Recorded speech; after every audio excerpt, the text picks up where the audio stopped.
हात करा.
माऊली ज्ञानेश्वर महाराज गोविंद महाराज की जय. नामामणी प्रदक्षिणा त्यांच्या पुण्यानाई गणमा मिठी पडता ब्रह्मगिरी त्याशी नाही यमपुरी या उक्तीप्रमाणे वैकुंठवासी श्री हरिभक्त परायण गोविंद महाराज केंद्रे यांच्या प्रेरणेने व श्री हरिभक्त परायण गोविंद महाराज केंद्रे संस्थेचे उत्तराधिकारी हरिभक्त परायण गुरुवर्य विष्णू महाराज केंद्रे यांच्या मार्गदर्शनाखाली यांच्या सहकार्याने या ठिकाणी गेली 3 वर्ष आपले ब्रह्मगिरी प्रदक्षिणा श्रावण महिना दुसरा सोमवार असो किंवा शेवटचा सोमवार असो किंवा अधिक मास असो त्यानिमित्त महाराजांनी या ठिकाणी सर्व भाविकांना त्या ठिकाणी प्रदक्षिणेचा लाभ व्हावा या हेतूने या ठिकाणी नानापाना तोटा कसल्याही प्रकारचा त्यामध्ये स्वार्थ न ठेवता तुम्हा सर्वांना त्या ठिकाणी पुण्याचा लाभ घडावा प्रदक्षिणेचा लाभ घडावा म्हणून सुंदर या ठिकाणी ट्रिप आयोजित केलेली आहे आणि याही वर्षी आपण सर्वजण या ठिकाणी ब्रह्मगिरी प्रदक्षिणाला चाललेलो आहोत तेव्हा आपणा सर्वांचा या ठिकाणी प्रवास सुकर होणारच आहे परंतु आपल्याला जाता जाता दुपारचं या ठिकाणी वनभोजनासाठी आपण कुठेतरी थांबणार होतो आपण या ठिकाणी जे हॉटेलवाले असतील त्यांनी आपल्याला या ठिकाणी थांबण्याची संधी दिली ती आमच्या या ठिकाणी आपल्या वारकरी भक्तांच्या वतीने श्री हरिभक्त परायण गोविंद महाराज केंद्रीय संस्थेच्या वतीने हार्दिक अभिनंदन.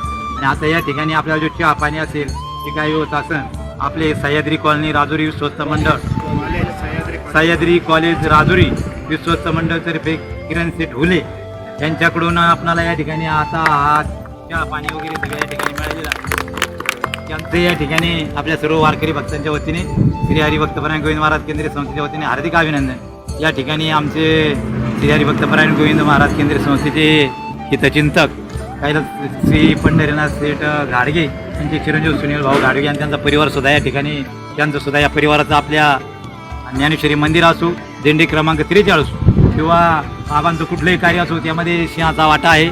निमगाव सावाच्या सर्व ग्रामस्थांचा सुनील भाऊंचं या ठिकाणी हार्दिक अभिनंदन.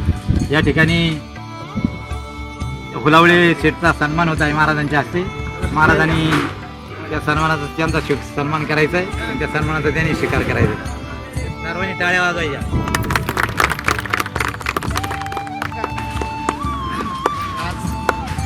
सांगितलं तुमचा प्रवास करत असताना एक तुमची सेवा आम्हाला घडावी, वर्षभर तुम्ही आम्हाला खाऊ घालताय आणि म्हणून या ठिकाणी आता शेतकरी माणसं आहेत.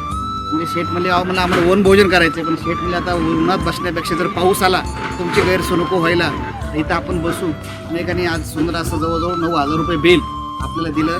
त्यांच्या या ठिकाणी संस्थांच्या वतीने मी स्वागत करतो. अतिशय या ठिकाणी पुन्हा त्यांना विनंती करतो की आता पुढच्या वर्षी आमच्यासोबत येतात ब्रह्मगिरी परिक्रमा करा. 7,500 लोकांचं नियोजन आणि विशेष तुम्ही राजूर रोडला, बेला रोडला त्यांचं कॉलेज आहे, सह्याद्री कॉलेज. कोणाच्या काही अडचणी असेल ना, अरे मला फोन करा, फ्री ॲडमिशन करा सांगताना थोडे पैसे देऊ. टेबलच्या वरचे घ्यायला तर खालचे घ्यायला होत. आणि आळे जरी कोणाला आळे फाटायला तुमचे पाहुणे असतील तर आळे फाटायला एकदम बस स्टँड शेजारी त्यांच्या मोठी बिल्डिंग झाली 43 जवळजवळ 168 स्टॉपची बिल्डिंग एकदम बस स्टँडच्या पुढ्या साईडला. तर कोणी आपले पाहुणे असते कदाचित काय माहिती नसतं, आपण सगळे आपल्या भागातले म्हणून त्यांची खूप मोठी बिल्डिंग चालली आहे, तिथे संपर्क करा. त्याचं सांगायचं हे तुम्हाला असं आपले माणसं आहेत म्हणून मी पुन्हा एकदा सर्वांच्या वतीने त्यांचा जोरात एकदा टाळ्याच्या निखिल भाऊ पोखरकर हिंदीमध्ये पूर्ण शूटिंग केली, त्यांचं या ठिकाणी धन्यवाद देतो. आमची विनोदची सेटे सुंदर अशी शूटिंग घ्या बरं का आमची पण, त्याला धन्यवाद. चला बसा गाडी.